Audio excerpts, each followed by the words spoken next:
हम लोग क्या आज क्या पढ़ना है? संस्कृत व्याकरण। क्या पढ़ना है? तो हम लोग जानते हैं कि संस्कृत व्याकरण किसको बोलेंगे। तो अभी जस्ट समझाए थे कि संस्कृत क्या है। संस्कृत एक भाषा है। संस्कृत एक भाषा है। जिस प्रकार से हिंदी एक भाषा है, अंग्रेजी एक भाषा है, उसी प्रकार संस्कृत भी एक भाषा है। हम लोग मगहिया बोलते हैं तो मगहिया भी एक क्या है? भाषा है। तो संस्कृत एक क्या है? भाषा। लेकिन इसके साथ लगा हुआ है व्याकरण। क्या लगा हुआ है? तो अब हम ये जानेंगे कि संस्कृत व्याकरण किसे कहते हैं। संस्कृत व्याकरण किसे कहते हैं? तो सिर्फ हम इसके बारे में जानते हैं, व्याकरण कहते किसको है। तो शुद्ध शुद्ध लिखना और शुद्ध शुद्ध अगर आ जाए तो हम उसी को व्याकरण कहते हैं। अगर हमको संस्कृत में शुद्ध शुद्ध पढ़ना लिखना आ गया हम इसको बोलेंगे संस्कृत व्याकरण। अगर हमको हिंदी में शुद्ध शुद्ध पढ़ना आ गया तो हिंदी व्याकरण। और अगर अंग्रेजी में शुद्ध शुद्ध लिखना और पढ़ना आ गया तो अंग्रेजी। यहाँ तक कोई दिक्कत? तो संस्कृत एक भाषा है। संस्कृत एक और अगर उसी संस्कृत भाषा में अगर हम शुद्ध शुद्ध लिखना और शुद्ध शुद्ध पढ़ना अगर हम जान जाएं तब उसे बोलेंगे संस्कृत व्याकरण। क्या बोलेंगे? इसका मतलब यह हुआ कि आप व्याकरण में कंप्लीट हो गए अगर आप अच्छा से बोल लेते हैं, अच्छा से लिख लेते हैं। ठीक है। हम संस्कृत व्याकरण का पहला पॉइंट चलेंगे वर्ण। क्या चलेंगे? कि वर्ण किसे कहते हैं। वर्ण किसे कहते हैं? देखिए इसका परिभाषा है शब्द का वह खंड जिसका फिर टुकड़ा ना हो सके वर्ण कहलाता है। शब्द का वह खंड जिसका फिर टुकड़ा ना हो सके वर्ण कहलाता है। हम वर्ण किसे कहेंगे? अरे शब्द का वह खंड, शब्द का वह शब्द का वह खंड जिसका फिर टुकड़ा ना हो सके वर्ण कहलाता है। यह भी हम आपको बाद में समझाते हैं। ठीक है, इसको हम बाद में समझाते हैं। सिर्फ ये जानिए कि वर्ण कहते हैं किसको है। तो शब्द का वह खंड जिसका फिर टुकड़ा न हो सके वर्ण कहलाता है। वर्ण कितने प्रकार के होते हैं? वर्ण कितने प्रकार के? दो प्रकार के। वर्ण कितने प्रकार के? पहला क्या है? दूसरा? पहला क्या है? दूसरा क्या है? ठीक है। अब देखिए स्वर वर्ण किसको कहते हैं? स्वर वर्ण किसको कहते हैं? तो यहाँ पर इसका परिभाषा क्या है कि जिस वर्ण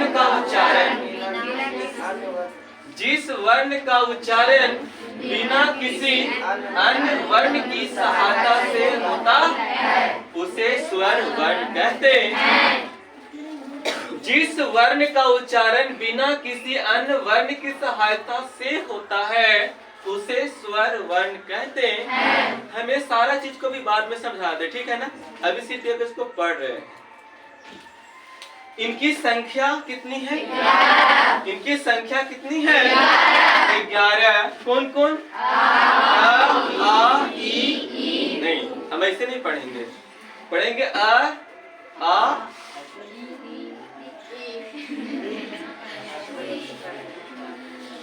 रहने दीजिए, आप ही की भाषा में पढ़ते हैं। हम हर से दीर्घ करके पढ़ते हैं। ठीक है ना। लेकिन कोई बात नहीं, पढ़िए आ ई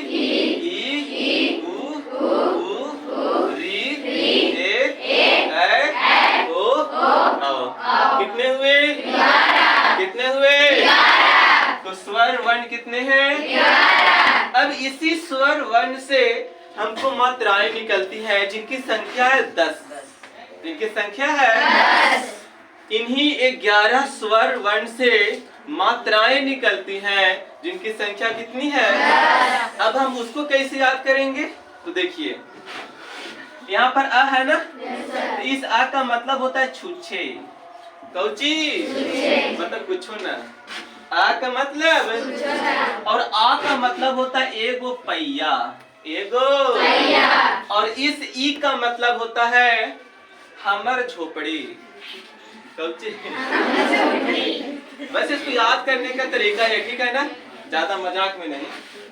चलिए फिर से याद करते हैं। इस आ का मतलब होता है छूछे, और आ का मतलब होता है एगो पहिया, एगो। इस ई का मतलब, हर से ई का मतलब होता है हमर झोपड़ी, हमर। और इस दीर्घ ई का मतलब तोहर झोपड़ी, तोहर। और इस ऊ का मतलब होता है हमर गोड़ टूटल, हमर गोड़। और इस ऊ का मतलब होता है तोहर गोड़। और इस री का मतलब होता है, अरे तिरंगा लहरा रहे हैं, ठीक है ना। और इस ए का मतलब होता है एक हाथ ऊपर, एक हाथ। इस ए का मतलब होता है दोनों हाथ ऊपर। और इस ओ का मतलब होता है कि एक गोड़ पे खड़ा होके एक हाथ ऊपर। इस ओ का मतलब है एक गोड़ पे खड़ा होके एक हाथ। और इस ओ का मतलब है एक गोड़ पे खड़ा होके दोनों हाथ। अब आप लोग बोलिएगा, हम सिर्फ आ का मतलब, आ का मतलब, ई का मतलब, दीर्घ ई का मतलब, ऊ का मतलब, दीर्घ ऊ का मतलब, री का मतलब तिरंगा। कोची ए का मतलब एक हाथ, ए का मतलब, ओ का मतलब एक पैर पे खड़ा है एक हाथ। और इस औ का मतलब दोनों हाथ। सिलेंडर बोलने हैं। तो यह था मेरा स्वर्ण वर्ण। क्या था? तो स्वर्ण वर्णों की संख्या है 11 और इनसे निकलने वाले मात्राओं की संख्या है 10। स्वर वर्ण कहते किसको है? जिसको बोलने के लिए हमको कोई दूसरा आदमी के जरूरी नहीं है। ये खुद में राजा है, ये खुद में राजा है। जिसको बोलने के लिए हमको किसी और के जरूरी नहीं है। अगर बोल दिया जाए कि हमरा बोले खातिर किसी और के जरूरी है, किसी और के जरूरी है, तो जरूरी है तो आ जाइए, हम बोलते हैं। अगर जरूरी नहीं है तो स्वर वर्ण, अगर जरूरी है कौची। यहाँ पर लिखा हुआ है कि जिन वर्णों को हम बिना स्वर की सहायता से नहीं बोल सकते हैं उसे व्यंजन वर्ण कहते हैं। अरे बात आ रही समझ में? थोड़ा इतरा के बोलिए, शर्मा के बोलिए। तो व्यंजन वर्ण किसको बोलेंगे? जिन वर्णों को हम बिना स्वर की सहायता से नहीं बोल सकते हैं उन्हें व्यंजन वर्ण कहते हैं। अरे क्या कहते हैं? क्या कहते हैं? अब देखिए, अब हम लोग आ जाते हैं 6 महीनों पर, मतलब कि छोटे होंगे तब। तो सबसे पहले कहाँ से स्टार्ट करते हैं? क्या से? कोची से? तो देखिए पढ़िए,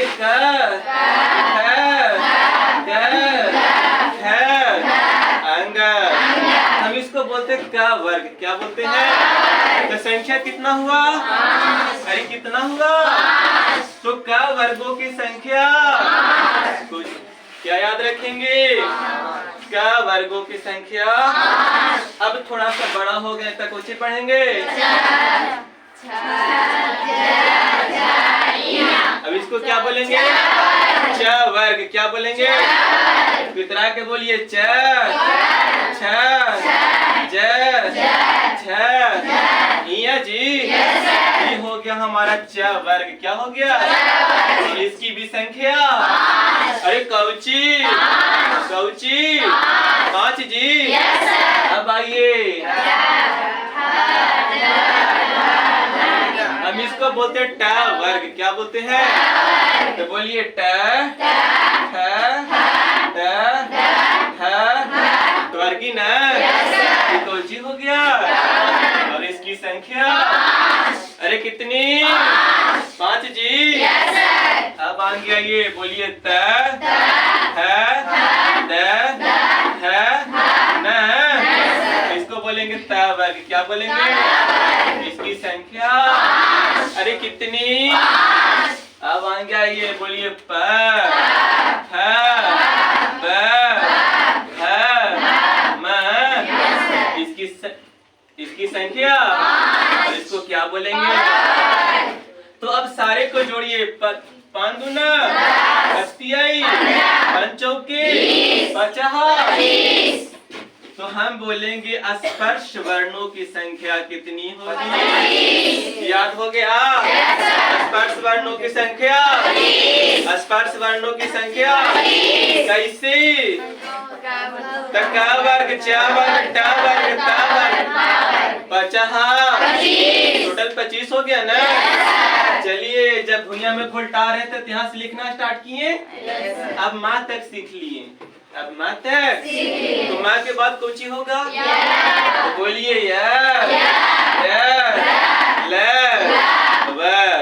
कितने हुए? कितने हुए? तो हम ल को बोलते हैं अंत। क्या बोलते हैं? अरे क्या बोलते हैं? क्या बोलेंगे? के। अब देखिए, तो वा के बाद तलाबी से,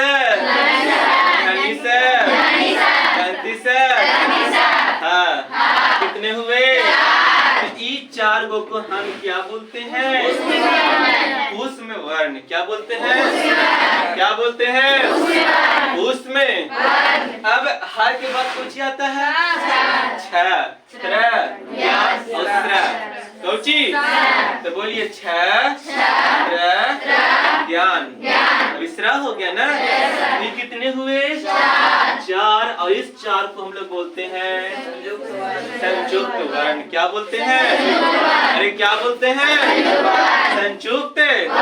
अब देखिए, हम लोग क ख ग सीख लिए, च छ ज झ सीख लिए, ट ठ ड ढ सीख लिए, त थ द ध सीख लिए और प फ ब भ 11 लव भी सीख लिए। अब आगे क्या सीखेंगे? आई। क्या सीखेंगे? तो बोलिए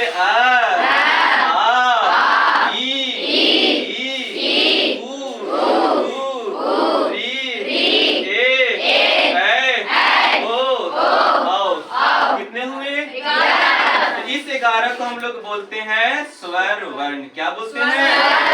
इस 11 को क्या बोलते हैं? अब बच गया अन और आ। क्या बच गया? तो अन और आ। तो अन को लिखते हैं इस प्रकार से, अब आ को लिखते हैं इस। अन को बोलते हैं अनुस्वार। क्या बोलते हैं? और आ को बोलते हैं विसर्ग। तो अनुस्वार और विसर्ग कितने हुए? तो अयोगवा व्यंजन कितने हो गए? अरे कितने? 2 हो गए ना? कितने हुए? कितने हुए? कौन कौन? अनुस्वार और अनुस्वार का मतलब एगो थोथुन वाला। अरे क्या दो? और विसर्ग के मतलब 2 थोथुन वाला, है ना? अनुस्वार के मतलब एगो थोथुन, विसर्ग के मतलब। यहाँ तक कोई दिक्कत? अच्छा, ही तो हो गया। हमको सीखना कुछ है कि हम वर्ण कहते किसको है? हम वर्ण कहते। अब आप लोग को तो समझ में आ गया कि क्या खा से लेके आई तक कि सारा का सारा वर्ण है। सारा का सारा कोई स्पर्श वर्ण है, कोई अंतस्थ वर्ण है, कोई ऊष्म वर्ण है, कोई स्वर वर्ण है, कोई व्यंजन है, कोई विसर्ग है। अरे है ना? लेकिन है सारा का सारा वर्ण, है सारा का सारा। हमको सिर्फ ही सीखना है कि हम वर्ण किसे कहेंगे, स्वर वर्ण किसको बोलेंगे और विसर्ग नहीं, व्यंजन वर्ण किसको बोलेंगे। मेन इंपॉर्टेंट यहाँ पर है, अभी तक हम नहीं समझाए हैं, तो हम इसको समझेंगे। तो देखिए कि इसको समझना सबसे आसान है, जैसे कि हम लोग पैदल अपन घरे चल जाते हैं छुट्टी के बेरा, है ना? तो देखिए अब हम क्या करेंगे, कहीं से भी एक चीज को उठा लेंगे। मान लीजिए कि हम यहाँ से चक उठा लिए, कोची को उठा लिए, चलिए कोची उठा लिए जी चाचा। चाहे से चाचा ना होगा, चाचा को उठा के लेके आ गए, चाचा को उठा के लेके अब इनका होगा तमाशा। देखिए कैसे, बोलिए च। तो जब हम लोग चा बोल रहे हैं तो हमको ऐसा लग रहा है कि लास्ट में आ भी लगल है। फिर से तरह के बोलिए अब की बार तो लास्ट में आ रहा है। तो हम देख रहे हैं कि जब चा बोले तो लास्ट में आ भी आ रहा है। कुछ आ रहा है तो यहाँ पर लिखेंगे कि चा और आ को मिलाते हैं तब जाके चा चा चा है ना। तो चा में आ मिलल है, चा में आ। तो हम यहाँ पर क्या बोल रहे हैं कि जब हम चा को बोल रहे हैं तो हमको आ की जरूरी पड़ रहा है। जब हम चा को पढ़ रहे हैं हमको किसकी जरूरी है? अम्मा जी को। किसकी? जब चा को पढ़ रहे हैं तो आ के जरूरी है। और आ आपका है कोची? अरे आ है कोची? अभी चा है कोची? अभी चा है सिर्फ व्यंजन वर्ण है। कोची है? अरे चा कोची है? तो यहाँ पर लिखले है कि जिन वर्णों को हम बिना स्वर की सहायता से नहीं बोल सकते हैं उन्हें व्यंजन वर्ण कहते हैं। अभी बतिया समझ में आ गया? तो जेकरा बोले में हम स्वर वर्ण का उपयोग करेंगे हम उसे व्यंजन वर्ण कहते हैं। तो व्यंजन वर्ण किसको बोलेंगे? अरे जिसको बोलने के लिए हमको स्वर वर्ण की जरूरत है। ठीक है ना। एक एग्जांपल आओ। बोला चा। तो यहाँ पर चा में हम क्या देख रहे हैं जी? बोलिए तरह के चा चा। तो हम देख रहे हैं कि चा तो है ये है, साथ में आ भी है जी। तो ये चा और मिलल कोची है? आ कोची है? अरे स्वर वर्ण है। मतलब की भी कोची है? व्यंजन होगा। तो जेकरा बोले में जेकरा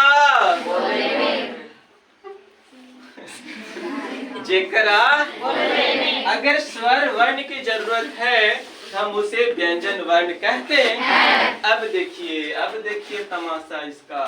अब यहाँ से एक उठा लीजिए, मान लीजिए इसको उठा लिए ए जी है ना। बोलिए तरह के ए कौची। तो देखिए जब हम ए बोल रहे हैं तो हमको ऐसा लग रहा है कि किसी और की जरूरत है। हम अकेले में बिंदास हैं, अकेले में। बाकी दुनिया के कोई चक्कर के जरूरी नहीं, कि खुदे खन चक्कर है ना। तो ए कौन चीज को बोलेंगे? तो ए में कोई की जरूरी है। तो वही बतिया तो यहाँ लिखा है कि जिस वर्ण का उच्चारण का मतलब होता है बोलना। उच्चारण का मतलब होता है तो कहता है कि जिस वर्ण का उच्चारण बिना किसी अन्य वर्ण की सहायता से होता उसे स्वर वर्ण कहते हैं। अरे बात आई समझ में? तो हम ए को बोलने के लिए कोई की आवश्यकता नहीं, हम किसी से हेल्प नहीं ले रहे हैं। हम किसी से हेल्प तो हम इसे क्या बोलेंगे? क्या बोलेंगे? क्या बोलेंगे? यहाँ तक बात समझ में आया? फिर से एक बार हो जाए तो चलिए। सबसे पहला है संस्कृत। तो संस्कृत एक भाषा, संस्कृत एक भाषा और व्याकरण सही लिखना, सही तो अगर संस्कृत में सही लिखना, सही बोलना आ जाए तब उसे संस्कृत व्याकरण कहते हैं। कोई दिक्कत नहीं। हम जानेंगे वर्ण। तो वर्ण क्या कहता है? शब्द का वह खंड जिसका फिर टुकड़ा ना हो सके वर्ण। अब देखिए ई भी समझ गए, वो भी समझ गए। अरे बेटवन के समझ गए, बप्पा के समझ में नहीं किए। वर्ण के दो गो बेटा है ना, एक का नाम है स्वर वर्ण और दूसरा का नाम है। तो बेटा लोग के भी समझ गए। अब समझेंगे बाप को। किसको? तो देखिए हम यहाँ पे लिखेंगे जो लिखते थे बचपन में। कब बचपन में क्या सीखते थे सबसे पहले? अरे नहीं, लिखते थे नल चल हल। अरे ऐसा ही ना?